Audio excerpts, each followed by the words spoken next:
సిగ్గుగా నిర్లజ్జగా ఏ విధంగా అబద్ధాలు వల్లివేశాడనేటువంటిది ఈరోజు ఆ తుమ్మలపేట వేదిక ఒక ఉదాహరణ అని చెప్పి ఈ సందర్భంగా తెలియజేస్తున్నాం. సమయం లేదు, సందర్భం లేదు, ఆ కార్యక్రమం దేనికోసం వచ్చామనేటువంటిది లేదు. సమయం లేకుండా, సందర్భం లేకుండా, కార్యక్రమం ఏమి వచ్చామనేటువంటి ఆలోచన లేకుండా, ఏమి మాట్లాడాలి, దీనికి సంబంధించినటువంటి దాంట్లో ఏ విధంగా మనం వ్యవహరించాలనేటువంటిది లేకుండా, ఇవి ఏమీ పట్టించుకోకుండా కేవలం ఒకే ఒక అజెండాతో ఈరోజు చంద్రబాబు నాయుడు గారు అక్కడ సమావేశం నిర్వహించారు. దాని యొక్క ముఖ్య ఉద్దేశం జగన్మోహన్ రెడ్డి గారిని నిందించాలా, జగన్మోహన్ రెడ్డి గారి బురద దలాలా, లేనిపోయినటువంటి అబద్ధాలన్నీ వల్లివేయాలా, జగన్మోహన్ రెడ్డి గారి మీద ఆరోపణలు చేయాలా, జగన్మోహన్ రెడ్డి గారి మీద గత వైఎస్ఆర్ కాంగ్రెస్ ప్రభుత్వం మీద దుష్ప్రచారం చేయాలనేటువంటి దుర్మార్గమైనటువంటి ఆలోచనతో చంద్రబాబు వచ్చినట్టు కనిపిస్తుంది తప్ప ఆ ప్రాంత ప్రజలకు కానీ మత్స్యకారులు కానీ ఎక్కడ కూడా ఇది మేలు జరిగిందని కానీ మేలు చేస్తాననేటువంటి మాట ఆయన నోటుకుండా రాలేదు. ఎందుకనే దావోసు పోయినా జగన్మోహన్ రెడ్డి గారి నామస్మరణే, లేదా ఎక్కడన్నా శివనవరాత్రులు, దసరా నవరాత్రులు జరుగుతున్నాయి, అమ్మవారి దేవస్థానానికి పోతే అక్కడ కూడా బట్టలు ఇవ్వడానికి వెళ్ళినా సరే అక్కడ జగన్మోహన్ రెడ్డి గారి గురించి మాట్లాడటమే. ఎక్కడన్నా వినాయకుడి మండపాలు ఉంటాయి, మామూలుగా వినాయకుడి విగ్రహాలు ప్రతిష్ఠించినప్పుడు మామూలుగా వినాయక చవితి సందర్భాల్లో అక్కడికి వెళ్ళినా జగన్మోహన్ రెడ్డి గారిని గణేష్ నవరాత్రుల సందర్భాలు అక్కడికి పోయినా జగన్మోహన్ రెడ్డి గారి గురించి మాట్లాడటమే. కాబట్టి అది బహిరంగ సభ, అసెంబ్లీనా, ఒక ప్రైవేట్ కంపెనీకి సంబంధించినటువంటి ప్రారంభోత్సవమా, లేకపోతే ఒక ప్రెస్ మీటా, ఏది వచ్చినా సరే నోటి వెంట జగన్మోహన్ రెడ్డి గారి నామస్మరణ తప్ప మరొకటి కనిపించేటువంటి పరిస్థితి లేదు. అయితే జగన్మోహన్ రెడ్డి గారి నుంచి ప్రతి దగ్గర రాజకీయ మాటలు, ఆయన చేస్తున్నటువంటి విమర్శలు ఆయన బరి తెగించి మాట్లాడడానికి ఈరోజు నిదర్శనంగా కనిపిస్తున్నాయి. కావలి సభలో కూడా అదే తంతు మనం చూసాం. జగన్మోహన్ రెడ్డి గారికి సంబంధించినటువంటి దాంట్లో మత్స్యకార సేవలు వచ్చినప్పుడు జగన్మోహన్ రెడ్డి గారి గురించి ఏం మాట్లాడగలడు, మత్స్యకారులకు ఏం చేశాడు, జగన్మోహన్ రెడ్డి గారు ఏం చేశాడు, తాను ఏం చేశాడు అని చెప్పుకోలేకపోయాడు. చంద్రబాబు నాయుడుకి ఎప్పుడు క్రెడిట్ చూరావాడు కాబట్టి జగన్మోహన్ రెడ్డి గారు చేసినటువంటి పనులు కూడా నేనే చేశానని చెప్పుకోవాల్సినటువంటి సిగ్గుమాలినటువంటి పరిస్థితికి చంద్రబాబు దిగజారిపోయాడు. అందుకనే రకరకాల మాటలు చెప్పాడు. గొడ్డల పార్టీ అన్నాడు, విధ్వంసం జరిగింది అన్నాడు, ఆ పరిపాలన అంతా గాడిన పెడుతున్నాం అన్నాడు, ఆయన పవన్ కళ్యాణ్ ఇద్దరు కలిసి తీవ్రంగా కష్టపడుతున్నామని చెప్పి చెప్పుకొచ్చాడు. దానితో పాటు నిస్సిగ్గుగా నిర్లజ్జగా లేనిపోయినటువంటి అబద్ధాలన్నీ కూడా వల్లివేసిపోయినటువంటి పరిస్థితి. ఈ 33 నెలల్లో రాష్ట్రానికి 23 లక్షల కోట్ల పెట్టుబడులు వచ్చాయన్నాడు. 24 లక్షల మందికి ఉద్యోగాలు వస్తున్నాయని చెప్పి ఇప్పుడు నేను అడుగుతున్నాను, ఎంత దారుణమైనటువంటి అబద్ధాలు అంటే, ఒక ముఖ్యమంత్రి స్థాయిలో ఉన్నటువంటి వ్యక్తి కనీసం నేను ముఖ్యమంత్రిని ఊహించుకున్నా, ఆలోచించుకున్నా సరే అటువంటి వాటిని మాట్లాడడానికి బిడియపడతాడు, సిగ్గుపడతాడు. చంద్రబాబు నాయుడు ఏమాత్రం సిగ్గుపడకుండా ఈరోజు నువ్వు నిర్వహించినటువంటి స్టేట్ ఇన్వెస్ట్మెంట్ ప్రమోషన్ బోర్డు సమావేశాల్లో కూడా 23 లక్షల కోట్ల పెట్టుబడులు వచ్చేదానికి అవకాశం లేకపోతే వాటిలో 10% కూడా రియలైజ్ కావు అనేటువంటి నిజం నీకు తెలిస్తే, స్టేట్ ఇన్వెస్ట్మెంట్ ప్రమోషన్ బోర్డులో వచ్చేటువంటి దానికన్నా కూడా నువ్వు అదనంగా చెప్పి లేని ఉద్యోగాలు ఒక 24 లక్షల ఉద్యోగాలు నువ్వు వస్తాయని చెప్పి నువ్వే సృష్టించినట్టుగా, నువ్వే తీసుకొచ్చినట్టుగా ఇంత దారుణమైనటువంటి అబద్ధాలు చెప్పడం అనేటువంటిది ఒక్క చంద్రబాబు నాయుడికే చెల్లింది తప్ప మరి ఎవరికి చెల్లినటువంటి పరిస్థితి లేదు. ఈరోజు వచ్చి చెప్పాడు మత్స్యకార సేవలో నేను మత్స్యకార భరోసా ఇస్తున్నాను, 20,000 రూపాయలు ఇస్తున్నానని చెప్పి రకరకాలైనటువంటి మాటలు మాట్లాడేది. ఈరోజు మేము మిమ్మల్ని సూటిగా అడిగేది, నువ్వు వచ్చిన తర్వాత తొలి సంవత్సరంలో మత్స్యకారులకు సంబంధించినటువంటి వేట నిషేధ సమయంలో మత్స్యకారుల భరోసా నువ్వు ఎందుకు ఇవ్వలేకపోయావు? ఇచ్చావా? ఆ బకాయిలైనా క్లియర్ చేసావా? అంటే ఒక్క సంవత్సరం ఎగ్గొట్టి 3 నామాలు పెట్టావు, మత్స్యకారులకు సంబంధించి మోసం చేశావు.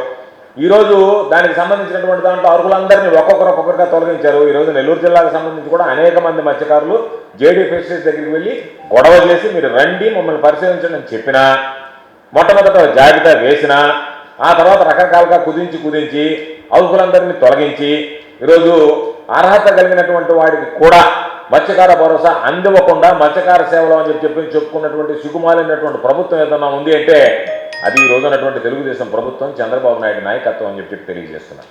మొదట 1,52,000 మందిని ఎంపిక చేశామని చెప్పి ప్రకటించారు. ఆ తర్వాత అనేక కారణాలు చూపించి 1,43,000 మందికి కుదించారు. మరలా ఈ రోజు తీరా వచ్చేటప్పటికి చంద్రబాబు నాయుడు తాను 1,31,000 మందికి ఇస్తున్నట్టుగా ప్రకటించారు. అంటే దాదాపుగా మీరు అర్హులందరినీ ఏరివేసిన తర్వాత ప్రకటించినటువంటి జాబితాలోనే అర్హులకు అన్యాయం చేస్తూ మీరు ప్రకటించినటువంటి జాబితాలోనే 1,52,000 మంది ఉంటే అది కార్యరూపం దాల్చేటప్పటికి మరొక 21,000 మంది మత్స్యకార కుటుంబాలకు మీరు ద్రోహం తలపెట్టి అర్హులైనటువంటి వాళ్ళని తొలగించి ఈరోజు మొక్కుబడిగా మేము సంబంధించి దీన్ని వేస్తున్నాము అని అంటే ఇంతకన్నా దారుణమైనటువంటి సంఘటన మరొకటి ఉంటాయా చంద్రబాబు? ఇదేనా నువ్వు కోరుకుంటున్నటువంటి మత్స్యకార సేవ? ఇదేనా అర్హులైనటువంటి వాళ్ళకి నువ్వు ఇస్తానన్నటువంటి మత్స్యకార భరోసా ఎగ్గొట్టి నేను మత్స్యకార సేవలో తరిస్తున్నానని చెప్పి నువ్వు చెప్పదలుచుకున్నావా? సరే, దాని గురించి వదిలేస్తే 2 ఏళ్ల నుంచి దాదాపుగా మత్స్యకారులకు సంబంధించినటువంటి డీజిల్ సబ్సిడీలో కూడా కోత పెట్టి అర్హత కలిగినటువంటి బోటుకు నువ్వు డీజిల్ ఇవ్వకుండా ఈరోజు వాళ్ళు మొండి చేయి చూపించి అదేమంటే మత్స్యకార సేవలోనని చెప్పి 4 మాటలు నువ్వు రాసుకొచ్చి ఆ కంప్యూటర్లో టైప్ చేసుకొని తీసుకొచ్చి ఆ ఐప్యాడ్ ల్యాప్టాప్ ముందు పెట్టుకొని వాటిని చదివి వినిపించడం కాదు. నువ్వు ఒక్కసారి ఆలోచించి నువ్వు ఏం చేసావు మత్స్యకారులకు అనేటువంటి దానికి నీకే సమాధానం వచ్చేటువంటి పరిస్థితి ఏర్పడుతుంది. చెప్పాము, జగన్మోహన్ రెడ్డి గారు చెప్పారు 5 సంవత్సరాల్లో మత్స్యకార భరోసా చంద్రబాబు నాయుడు 4,000 రూపాయలు ఇస్తుంటే ఆ 4,000 రూపాయలని 10,000 రూపాయలు చేస్తానని చెప్పాడు. 4,000 రూపాయలని 10,000 రూపాయలు చేస్తానని చెప్పి 10,000 రూపాయలు చొప్పున 5 సంవత్సరాల్లో మత్స్యకార కుటుంబాలకు 538 కోట్లు ఇచ్చినటువంటి ఘనత జగన్మోహన్ రెడ్డి గారి అనేటువంటి విషయాన్ని ఈ సందర్భంగా గుర్తు చేస్తున్నారు. చంద్రబాబు నాయుడు ఎట్లాంటి పని చేశాడు, మత్స్యకారులకు ఏ విధంగా ఉన్నాడు? 2014లో అధికారంలోకి వచ్చిన తర్వాత వేట నిషేధ సమయంలో నువ్వు ఇచ్చిందంతా 2,000 రూపాయలు. 2019లో ఎన్నికలు వస్తే నువ్వు వాళ్ళ మత్స్యకారుల ఓట్ల కోసం వాళ్ళు ఏదో ఒక విధంగా ప్రలోభ పెట్టడానికి బుద్ధగించడానికి దాన్ని 4,000 రూపాయలు చేశారు.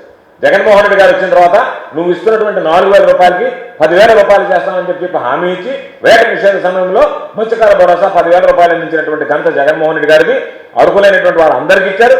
5 సంవత్సరాలు ఇచ్చారు, నీలాంటి 9 సంవత్సరం ఎగ్గొట్టలే. 5 సంవత్సరాలు ఇచ్చాం, 538 కోట్ల రూపాయలు జగన్మోహన్ రెడ్డి గారి పట్టం నొక్కి మత్స్యకార భరోసా ఆ కుటుంబాల్లో జమ చేయడం జరిగింది. కాబట్టి నీ పరిస్థితి ఏంటి అంటే 2014-15లో నువ్వు ఎంతమందికి ఇచ్చావు మత్స్యకార భరోసా? 2,000 రూపాయలు 12,128 కుటుంబాలకు ఇచ్చావు. సిగ్గుపడాలి నువ్వు మాట్లాడడానికి, మత్స్యకారుల గురించి మాట్లాడడానికి అసలు నీకు అర్హత లేదు. నువ్వు గతంలో అధికారంలో ఉన్నప్పుడు కేవలం 12,128 కుటుంబాలకు 2,000 రూపాయల చొప్పున వేట నిషేధ సమయంలో వాళ్ళకి జమ చేసినటువంటి ఘనుడు నువ్వు. రైతులు నువ్వు ఈరోజు మత్స్యకారుల గురించి, మత్స్యకారుల సంక్షేమాన్ని గురించి, మత్స్యకారులకు నేను సేవ చేస్తానని ప్రకటించడం అనేటువంటిది ఆ చేపలు కూడా సిగ్గుపడతాయి. మత్స్యకారులకు సంబంధించినటువంటి ఆ చెరువులో ఉండేటువంటి చేపలు కూడా అరే ఇట్లాంటి సిగ్గుమాలను వచ్చాడా మా గురించి మాట్లాడుతున్నాడు అని చెప్పి వాటి కనుక మెదడు అనేది ఉంటే నిన్ను కూడా చీ కొడతాయి చేపలు కూడా. మత్స్యకారులు కాదు, మత్స్యకారులు పట్టుకునేటువంటి వాళ్ళ ప్రధానమైనటువంటి వృత్తి అయినటువంటి చేపలు కూడా నన్ను చీ కొడతాయి. చంద్రబాబు గుర్తుపెట్టుకుంటే బాగుంటుంది.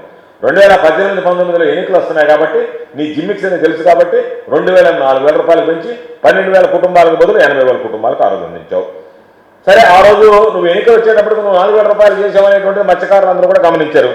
మొత్తం మీద నువ్వు ఇచ్చింది ఎంత అని చూస్తే 2014-15 సంవత్సరంలో ఒక్క సంవత్సరంలో నువ్వు ఇచ్చినటువంటి మొత్తం 2,50,00,000 ఒక్క సంవత్సరంలో. నీ హయాంలో నువ్వు మొత్తం కలిపి 5 సంవత్సరాలు ఇచ్చింది 2018-19లో 32 కోట్లు ఇచ్చావు.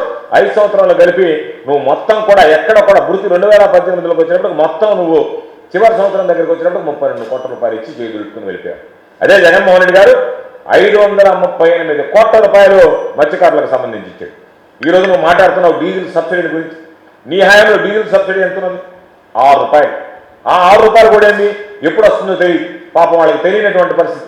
ఈరోజు చంద్రబాబు చెప్తాను నేను ఎంత ఇచ్చాను అంత ఇచ్చాను. నీ హయాంలో వస్తున్న చంద్రబాబు నీకు మతిమరుపు ఉంది కాబట్టి ఆ మతిమరుపు మాట్లాడినట్టుకుండా నువ్వు అధికారంలో ఉన్నప్పుడు డీజిల్ సబ్సిడీ 6 రూపాయలు ఇచ్చేవాడివి. ఆ 6 రూపాయలు కూడా 6 నెలలకు ఒకసారి, సంవత్సరానికి ఒకసారి వాళ్ళకి జమ అయ్యేది. జగన్మోహన్ రెడ్డి గారు వచ్చిన తర్వాత 6 రూపాయలని డీజిల్ సబ్సిడీ లీటర్కు 9 రూపాయలు చేశాడు.